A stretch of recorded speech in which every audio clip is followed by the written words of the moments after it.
Bonjour. On n'a pas eu beaucoup de chance ce matin pour se réveiller, mais j'espère que vous êtes bien réveillés. Parce que j'ai un petit défi pour vous ce matin. Vous avez vu le titre de mon message. Alors, on va voir un peu un appel que Jésus a pour chacun de nous ce matin. Et le titre du message, c'est une question que j'aurais pu poser d'une manière plus large à l'Église dans son ensemble, mais je voulais que ma question soit un peu plus personnelle. Je voulais phraser ma question pour adresser le sujet dont on va discuter ce matin de manière vraiment personnelle. Et c'est pour ça que je l'ai mis comme ça. Êtes-vous en mission? Parce que la mission, pour plusieurs, ça peut vouloir dire beaucoup de choses. Quand on parle de mission, certains voient ça d'une manière impersonnelle, comme si ça dépend des responsables de l'Église ou encore des différents comités dans l'Église, particulièrement, par exemple, le comité d'évangélisation. D'autres voient ça comme quelque chose qui se passe seulement en dehors de l'Église. La mission, c'est quelque chose qui se passe en dehors de l'Église. Pour eux, leur mission en tant que chrétiens s'arrête après que leur contact non-chrétien, leur ami non-chrétien se soit converti ou après qu'ils se soient mis à fréquenter une église. Pour d'autres encore, leur mission, elle est personnelle. Elle est liée avec leur ministère qu'ils ont dans l'Église. Ils ont l'impression qu'ils accomplissent leur mission parce qu'ils sont responsables, par exemple, de la louange. Ils sont diacres, ils sont trésoriers, membres du CA, responsables de la cuisine. Peu importe le ministère dans lequel ils sont impliqués dans l'Église, que ce soit l'entraide, le ménage. Plusieurs ont l'impression d'accomplir leur mission en faisant ça. Mais tout cela n'est pas la vision que Jésus avait pour la mission. Jésus vous invite à lire, pas Jésus vous invite, je vous invite à lire avec moi, mais Jésus, je suis certain qu'il vous invite aussi à lire avec moi ce passage-là de sa parole où Jésus nous dit comment elle est la nature de la mission de l'Église. Le passage qu'on va voir ce matin, c'est dans Matthieu 28, 16 à 20. Donc, regardons qu'est-ce que Jésus nous dit sur la nature de la mission. Les 11 disciples allèrent en Galilée, sur la montagne que Jésus leur avait désignée. Quand ils le virent, ils l'adorèrent. Mais quelques-uns eurent des doutes. Jésus s'étant approché, leur parla ainsi. « Tout pouvoir m'a été donné dans le ciel et sur la terre. Allez, faites de toutes les nations des disciples, les baptisant au nom du Père, du Fils et du Saint-Esprit, et enseignez-leur à observer tout ce que je vous ai prescrit. Et voici, je suis avec vous tous les jours jusqu'à la fin du monde. » Frères et sœurs, êtes-vous en mission? Vous savez, le danger qui guette nos églises, c'est qu'elles soient remplies de gens qui parlent de faire des disciples, qui prêchent sur l'importance de faire des disciples, qui lisent des livres sur faire des disciples, qui prient pour faire des disciples, mais qui ne s'engagent pas à faire des disciples. Jésus nous a appelés à le suivre, à suivre la mission qu'il a commencée avec ses disciples. Il veut que nous soyons, quoi? Des pêcheurs d'hommes. La mission, elle est devant nous. Elle est grande. Et l'Église est le moyen par lequel Jésus a voulu que nous soyons équipés pour ce travail. Nous sommes dans une époque où le Seigneur, par sa grâce, veut attirer de nombreuses personnes à lui. Dans Luc 10, 2, le Seigneur Jésus nous dit que la moisson est grande, mais qu'il y a peu d'ouvriers. Qu'est-ce que le Seigneur voulait dire? Ici, le Seigneur voulait dire qu'il y a beaucoup de travail à faire, et il y a peu de chrétiens. Mais parfois, j'ai l'impression qu'on comprend quelque chose d'autre dans ces paroles-là. J'ai l'impression qu'on se dit qu'il y a peu d'ouvriers pour la mission parmi les chrétiens et qu'on devrait prier pour que Dieu suscite plus de personnes qui auront cet appel-là pour la mission. Mais ce n'est pas ça que Jésus veut dire. Pour Jésus, chaque chrétien est un ouvrier pour la moisson.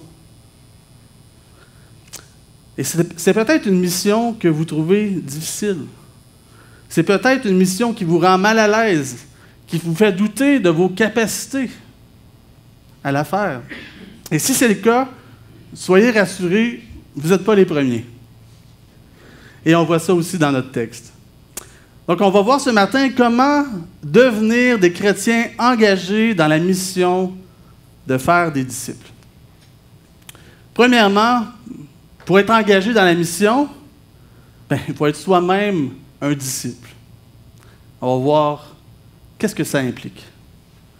Premièrement, faire des disciples, bien sûr, ça commence avec chacun d'entre nous. Ça commence avec toi, ça commence avec toi, ça commence avec toi. Ça commence avec chaque membre ici à la CCM qui dit au Seigneur, « Seigneur, fais de moi ton disciple. » Dans la Bible, vous savez, il n'y a pas de distinction entre les chrétiens ordinaires et les disciples. Dans le Nouveau Testament, le mot chrétien se retrouve une seule fois, mais le mot disciple se retrouve 250 fois. Donc, ça caractérise vraiment l'esprit de c'est quoi un chrétien. Ceux qui suivent Jésus, ceux qui sont sauvés par Jésus, ceux qui composent l'Église, mais la Bible les appelle des disciples. Un disciple, ce n'est pas seulement une personne qui croit en Jésus. Parce que les démons croient en Jésus, mais ils ne sont pas des disciples. On n'a pas besoin dans l'Église de plus de gens qui croient simplement en Dieu. Il y en a partout de ça. Nous avons besoin de plus de gens qui suivent Jésus, qui pensent comme Jésus, qui agissent comme Jésus. Jésus, il veut quoi? Il veut des imitateurs qui lui ressemblent. Les disciples dans notre texte, ils étaient engagés pour Jésus. Ils étaient prêts à le suivre, à lui faire confiance.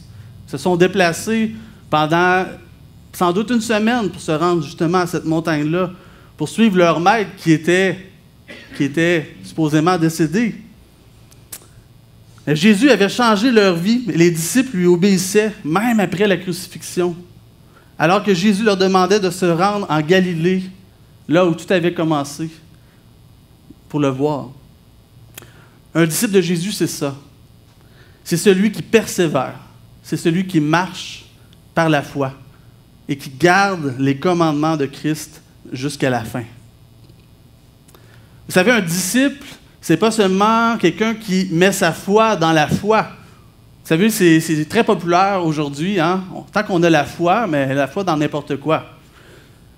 Donc, c'est pas celui qui met sa foi dans la foi comme plusieurs chrétiens aussi le font aujourd'hui, à l'image du monde qui nous entoure. C'est celui qui met sa foi dans l'objet de sa foi, Jésus lui-même. Les disciples dans notre texte, ils étaient ébranlés. Notre texte nous dit qu'ils avaient des doutes. Et ici, c'est important de comprendre qu'ils n'avaient pas des doutes sur Jésus ou si c'était vraiment Jésus. Ils avaient des doutes sur ce que Jésus attendait d'eux. Qu'est-ce qui allait se passer ensuite? Qu'est-ce qu'il allait leur confier? Le disciple de Jésus, ce n'est pas celui qui a une foi inébranlable, mais c'est celui qui a un sauveur inébranlable. Le disciple, c'est celui qui reconnaît que tout dans sa vie est déterminé par la grandeur de Dieu. C'est celui qui demande à Dieu de lui montrer comment chaque chose dans sa vie peut rendre témoignage de Jésus. Donc, il se demande comment chaque décision de sa vie affecte sa relation avec Jésus et son témoignage.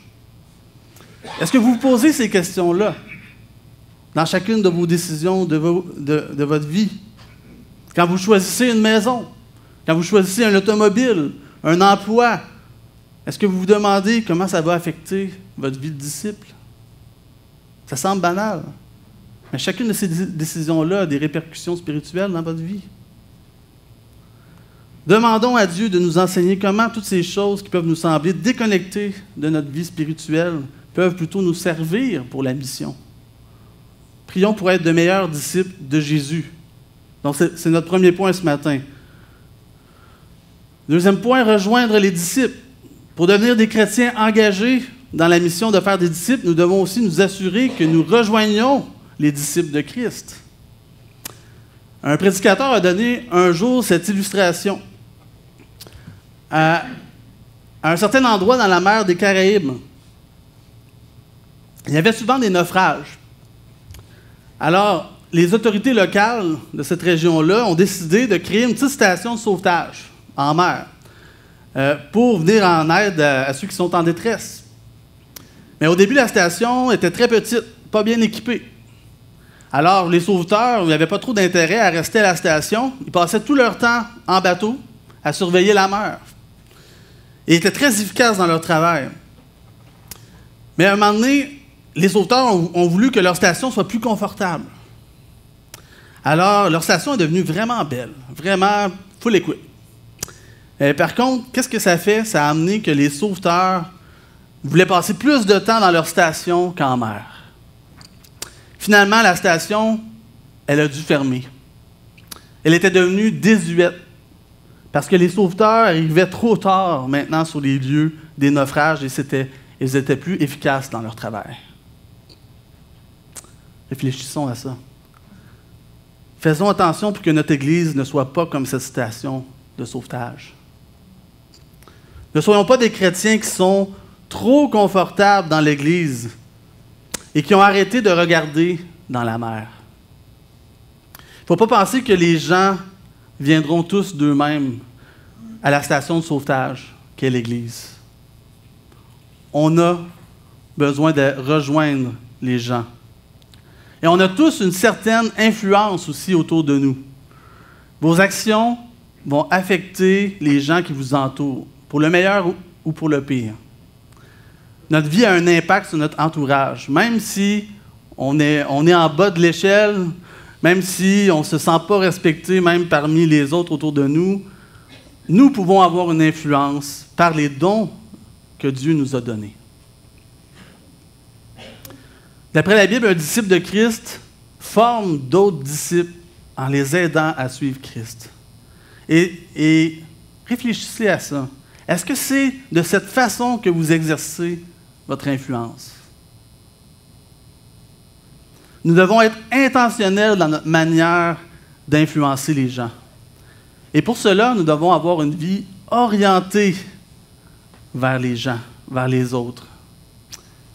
Prenons-nous le temps de parler avec les autres, de leur demander comment va leur âme. Est-ce qu'on ouvre nos vies aux autres?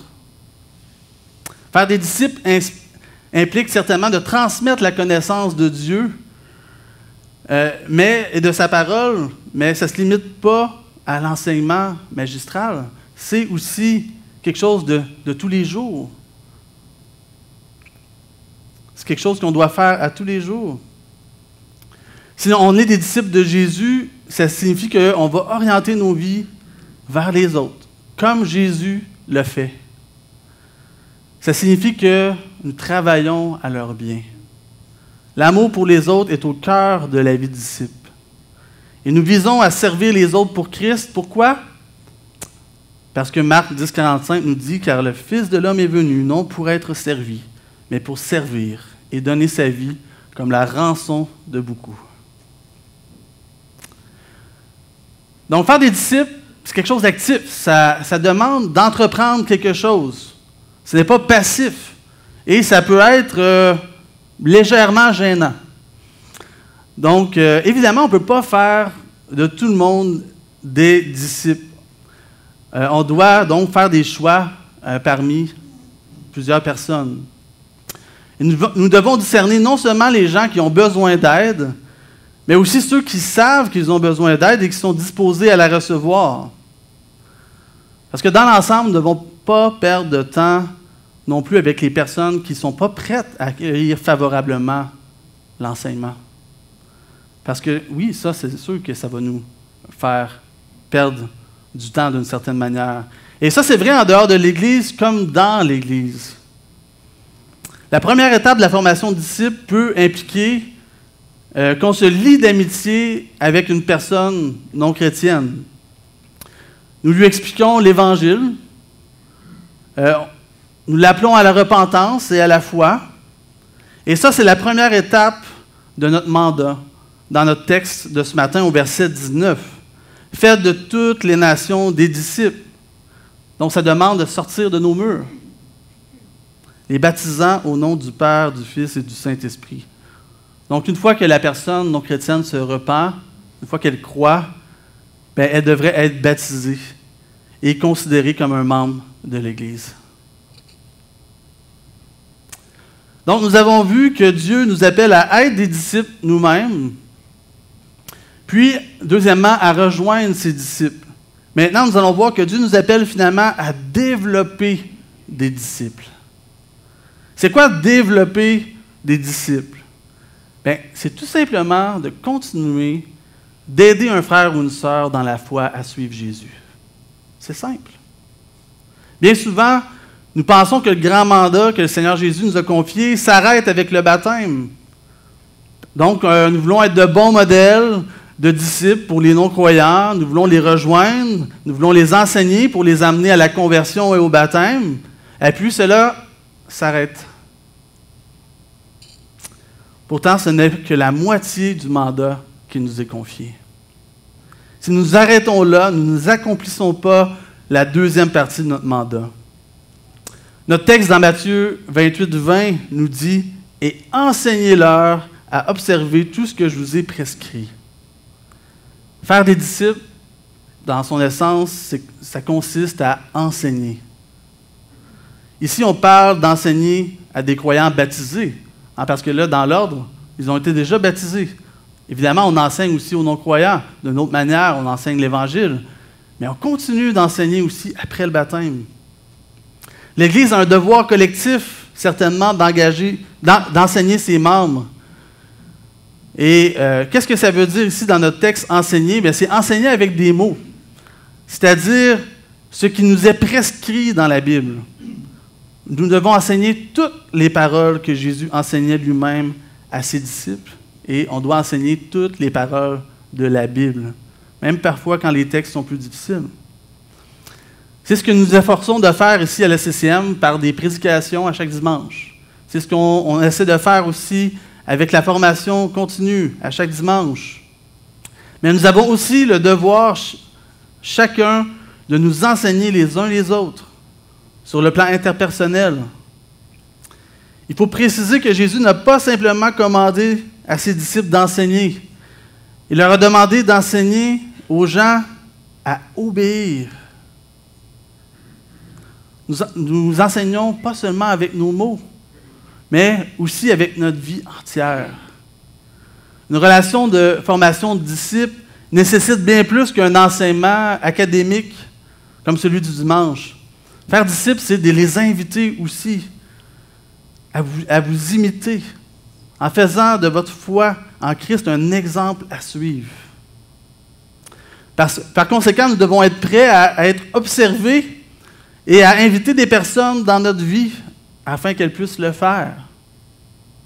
Si les gens ne vous connaissent pas, ils ne savent pas comment vous réagissez dans telle ou telle occasion, quel choix vous prenez, comment vous vous occupez de votre famille, comment vous dealez avec les problèmes au travail. Ils n'apprennent pas, ils ne sont pas enseignés à voir comment un chrétien passe à travers ces choses-là. Nous devrions tous être en mesure de dire ces mots de Paul aux autres chrétiens de notre entourage. « Soyez mes imitateurs, comme je le suis moi-même de Christ. » 1 Corinthiens 11:1. J'ai déjà vu un bel acrostiche du mot « disciple » qui explique bien c'est quoi être un disciple. Et il présente en même temps les domaines principaux où nous devrions donner l'exemple dans une relation de formation de disciple. Donc, j'aimerais qu'on examine cet acrostiche ensemble. Un acrostiche, c'est quoi? C'est, on fait une phrase avec la première lettre, avec chaque lettre dans un mot. Donc, ici, on a le mot « disciple ». Donc, le D, et ça, c'est important que vous vous souveniez de ça, ça va vous aider aussi à mettre en application plus tard. Qu'est-ce que vous voulez, où vous voulez donner l'exemple. Donc, le D, c'est un disciple, ben, c'est une personne qui décide de suivre Jésus. Donc, assurez-vous que la personne que vous voulez former a déjà pris cette décision ou qu'elle se rende à cette décision. Il serait inutile de former quelqu'un comme un disciple si elle n'avait pas déjà pris la décision de suivre Jésus. Demandez à la personne de... Oups, excusez-moi. Un petit problème avec le PowerPoint, on dirait. Donc, demandez à la personne de vous raconter son témoignage de vie. Et si elle ne connaît pas Christ, ben, présentez-lui l'Évangile. Racontez-lui votre témoignage. Parce que votre témoignage est un exemple du résultat de cette décision dans votre vie. Le I, c'est qu'un disciple est celui qui s'immerge, c'est-à-dire qui se fait baptiser pour Christ. Donc, expliquez le baptême à la personne que vous accompagnez ou demandez de l'aide à un autre croyant pour le faire. Encouragez-la à aller voir un ancien aussi pour se faire baptiser dans l'Église. S, un disciple est une personne qui sert son prochain. Demandez à la personne que vous formez de vous accompagner quand vous faites des actes de service, en dehors de l'Église comme dans l'Église. C, un disciple est une personne qui connecte avec les gens. Facilitez les rencontres entre la personne que vous formez et les autres chrétiens de l'Église. Invitez-la lors de vos activités ou de vos repas fraternels, que ce soit à la maison ou à l'Église. I, un disciple est une personne qui invite à la foi. Aidez la personne que vous formez à maîtriser le message de l'Évangile. Encouragez-la à parler de Jésus autour d'elle. Priez avec elle pour ses contacts, sa famille. Et accompagnez-la dans des activités d'évangélisation. P, un disciple est une personne qui prie. Priez avec la personne que vous formez. Enseignez-lui aussi à prier. Soyez un modèle dans votre vie de prière. L, un disciple est une personne qui lit, qui étudie la parole. Proposez des formations, des cours, des conférences ou des livres à la personne que vous suivez.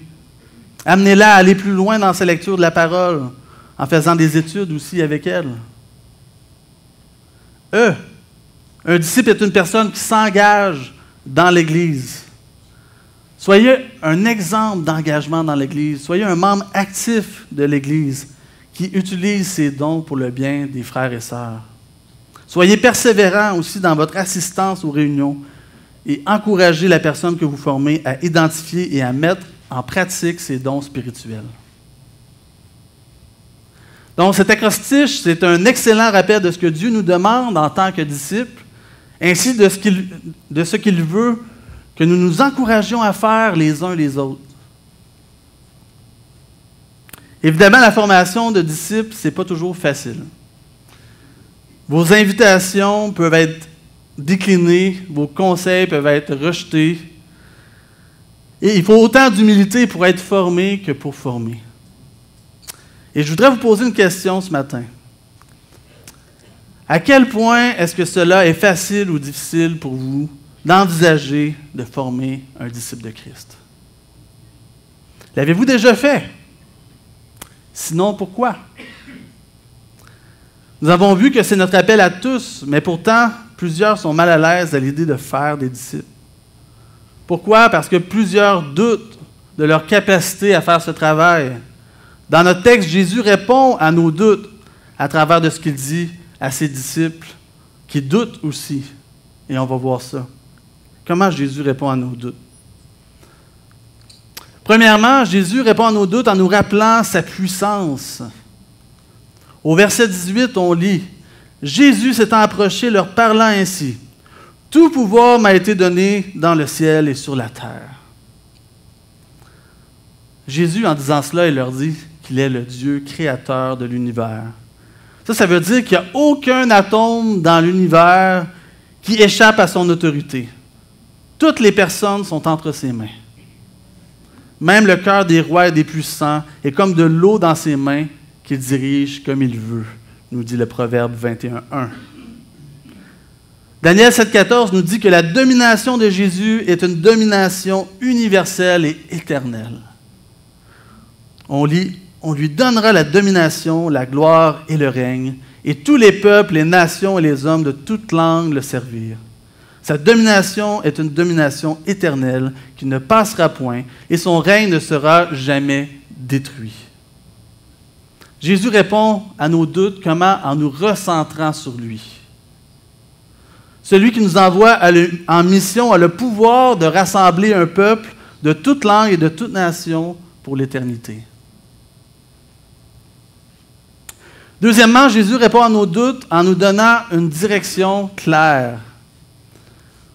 Vous savez, nos églises proposent toutes sortes d'implications dans l'Église et en dehors de l'Église, et les membres veulent de plus en plus de programmes et de services. En soi, ce ne sont pas de mauvaises choses, mais ça amène souvent de la confusion par rapport à la direction de l'Église.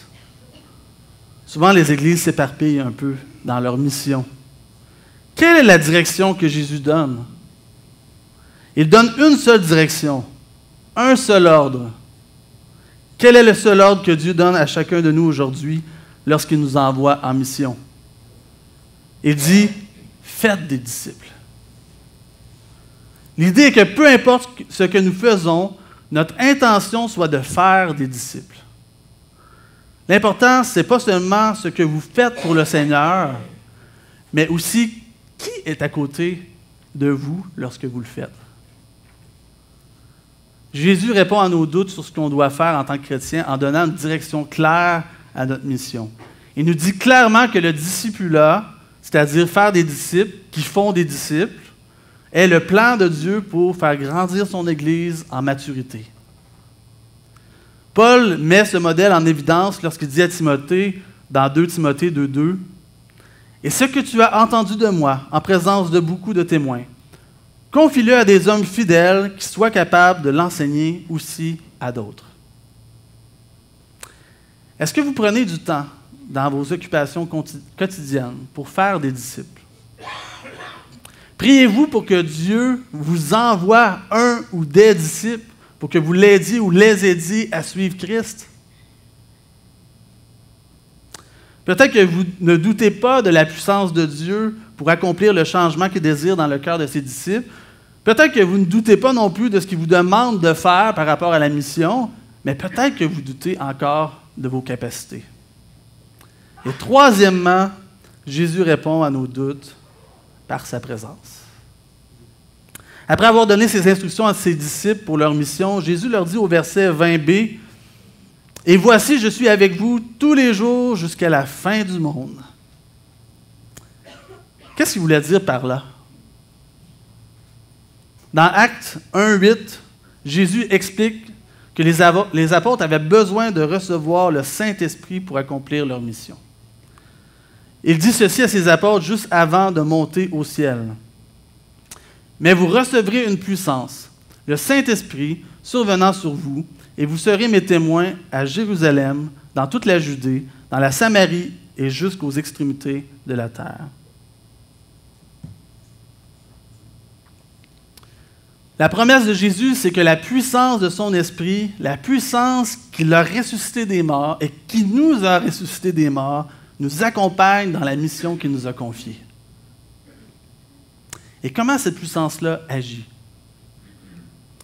Elle agit sur nous en nous sanctifiant pour que peu à peu nous ressemblions à Christ. Pour que nous devenions des témoins de plus en plus fidèles et que les gens voient qu'est-ce que c'est un véritable disciple.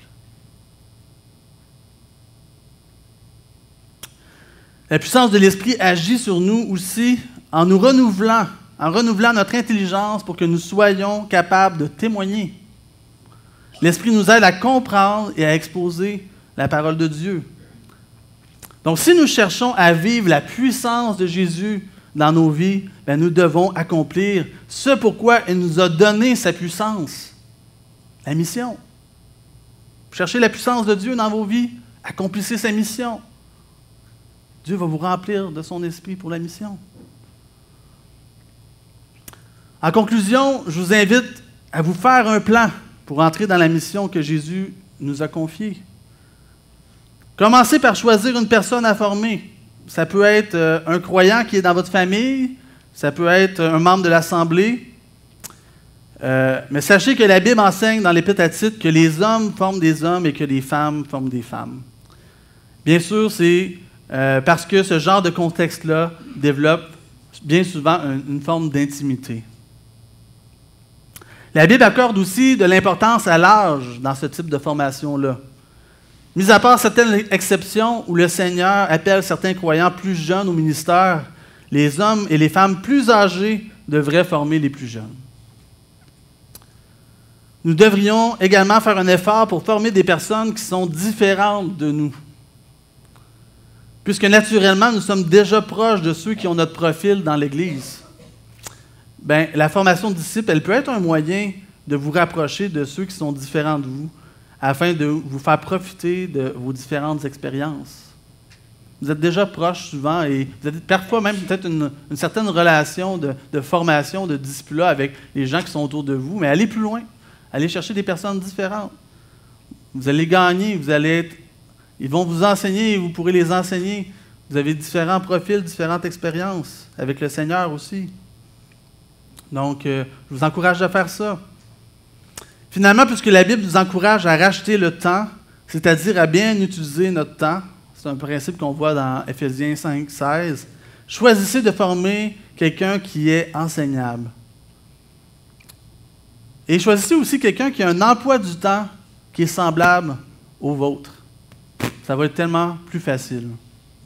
Et parfois, le choix est difficile, mais si vous avez le choix entre une personne A ou une personne B, et c'est plus facile pour vous de rencontrer la personne B, sentez-vous pas mal de choisir la personne B. Si tout le monde fait son rôle dans l'Église, la personne A, quelqu'un va s'en occuper.